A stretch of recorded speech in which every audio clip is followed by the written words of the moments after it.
Hey there, action fan. Today I'm reviewing The Legend of Korra, Long Live the Queen. The episode begins with Korra and Asami being packed onto an airship headed for Ba Sing Se. But thanks to some shoddy workmanship and the old sick man routine, the fearsome Fräuleins are freed. Too bad Korra's a bit overzealous in taking control of the Zeppelin, causing the thing to crash in the desert. So now the girls need to work with the crew of the sad ship Hindenburg before they become snacks for a jumbo-sized sand shark. They're gonna need a bigger airship.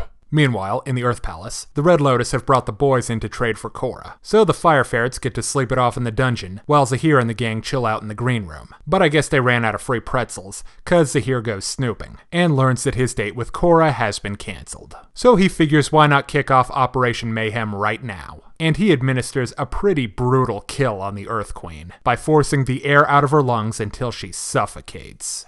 I'm fast becoming a fan of Zahir. That execution was breathtaking.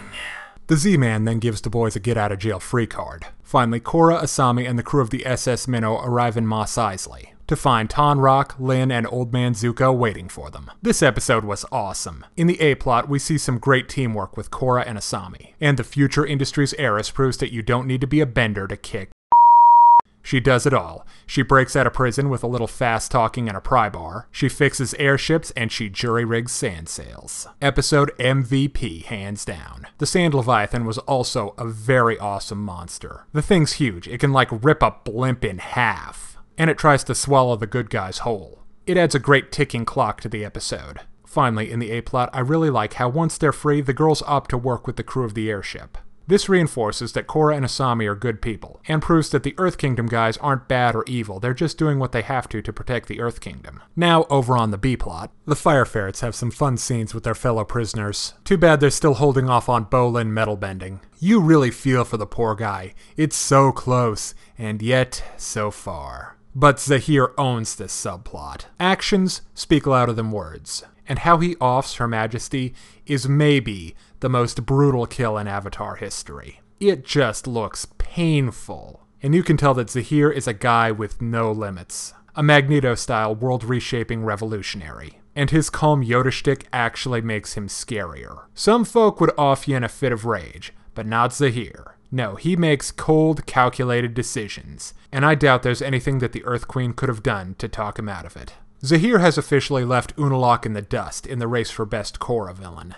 Amon still has one long head start, though.